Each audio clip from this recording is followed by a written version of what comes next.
God the Creator, God the Savior, and God the Redeemer. Amen. Amen.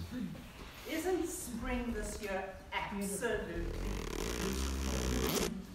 And also we haven't had the rain to take down the blossoms, so we have this wonderful green and this beautiful fragrance. And I don't know if you've seen the flowering cherry in the courtyard, but if you haven't, please go and have a look. And I actually picked a little turban and put it on the altar, because today's theme is the cry of the earth, the cry of the poor, and I've added with a little spring of hope. Now, natural disasters often expose the gaps between the haves and the have-nots. And Hurricane Dorian was no exception. And it's a month nearly to the day that Hurricane Dorian slammed into the Bahamas. Now, while the Bahamas has the reputation of being one of the most desirable tourist destinations with lovely beaches, hotels, apartments, luxury homes, there are shanty towns. And there's one that's called Mud, with a double D.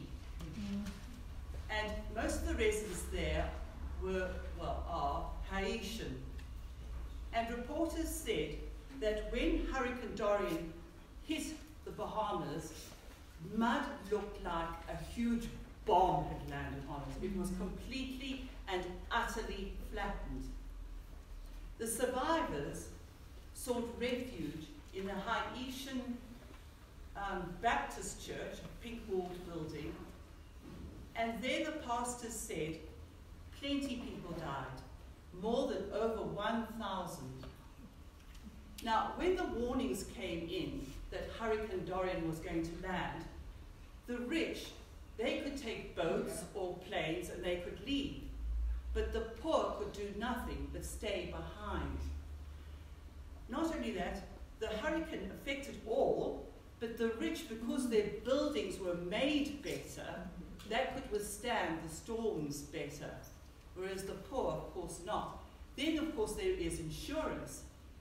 The rich have insurance, so if their buildings were flattened or badly damaged, they could get money back to rebuild. Lydia Hill, who was a holiday planner and property manager there, she decided to stay behind, and she said her house was badly damaged. And while she was mourning the loss of her pets who had drowned, and comforting her neighbors because they were in the same position, and looking for food and drinkable water, she said she got over 400 emails from the property people, you know, the luxury homes, asking her to please go and see if their houses were okay, and to go into their safes and take out the guns and the Rolex watches. And she said, I hadn't time, couldn't do it. And then she got complaints because she hadn't done it. And she said, they just don't get it. We're in survival mode. I don't know if you saw on Al Jazeera, they interviewed a Haitian refugee, and she said, oh my goodness, she said, I think God is punishing us, but I have absolutely nothing. And the thing is that I don't know this lady. I mean, we don't know what her personal life is like. Maybe she had her own wrongdoing that she had to confess to God and make peace. Or I've got the feeling that she was just talking about the community around her. She wasn't really thinking about the rest of the world that was also causing, the climate change that hit into the Bahamas. The Bahamas actually are quite low scale on climate change causing things. Climate change is caused by carbon dioxide, and the biggest emitter of carbon dioxide is China and the United States of America. Now, these two superpowers haven't done an awful lot to make sure that they are repairing their ways. And I was very pleased to see on Friday the young get up and stand up all over the world and say, what are you doing to our planet? You say you love your children, but is there going to be what about us? South Africa comes down number 22 in the emissions of carbon dioxide, Australia 23. And the rest of Africa comes down very, very low. We are the biggest emitter of carbon dioxide, and that is because of the Sasol Secunda plant, which is taking coal, changing it into petrol, and making other products as well. Now, I'm telling you this because if you know the powers that be, or somebody, you must say to them, make it safer. Stop spewing all this stuff into the atmosphere. And it can be done. It can be done. It will cost a lot of money probably, but it can be done. Remember the ozone layer? Remember the hole in the ozone layer? That was due to CFC,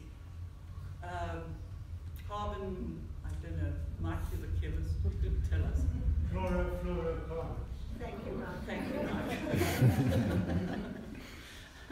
That were in our fridges and in our air conditioners and in our aerosol cans. And they went to them, and the companies, and said, you've got to make it safer. So obviously they had to cut down on their profits, but they looked into it. They found safer, much safer material. And now our fridges are safer, the air cons are safer, and the aerosol cans are safer. And the ozone layer is closing up. Another lovely example of how the earth does repair itself, because the earth and God are so forgiving, they just want to heal, is Chernobyl. Do you remember that radioactivity fallout there? It was a big, awful thing. And kilometers around is still no man can go in there because of the radioactivity. If you do go in there, you'll end up getting really sick and die. And when it happened, I can remember seeing the earth being absolutely scorched. But lately I saw on TV what it looks like now. And there are plants and there are trees. It's become a veritable forest. And now wolves have been coming in. And these wolves are radiation resistant. It is amazing. If you just let the planet heal itself, God will absolutely nourish it. I think we might get wiped out before the planet. It is as Isaiah said, the forest will become farmland, and the farmland will become forest again. Now the gospel reading, that is such a good, delicious reading.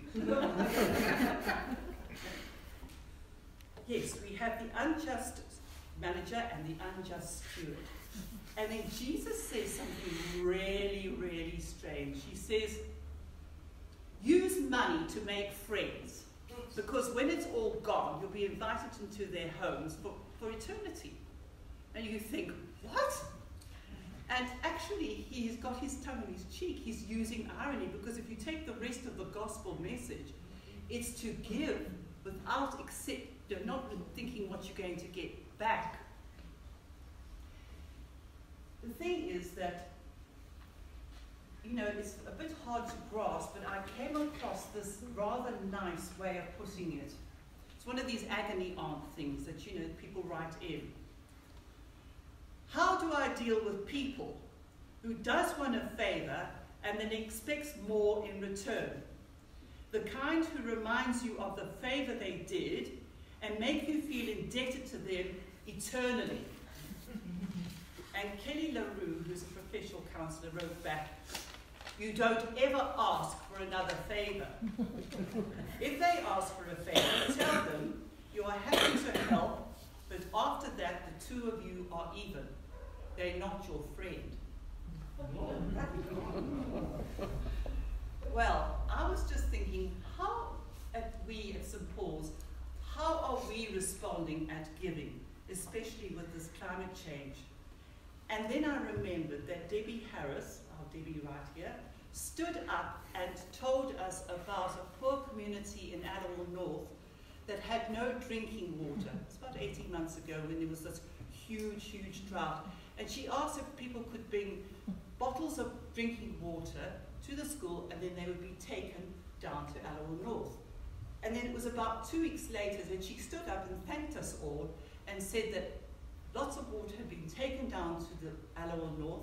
It had been distributed to the poor community, who thanked us all very, very much, which really makes us feel quite good. The thing is that when we are doing God's will, it makes us happy. And when we help others, and especially we must think of this with climate change, because there will be more hurricanes, more droughts. When we give to the others, we are giving them a spring of hope. Amen.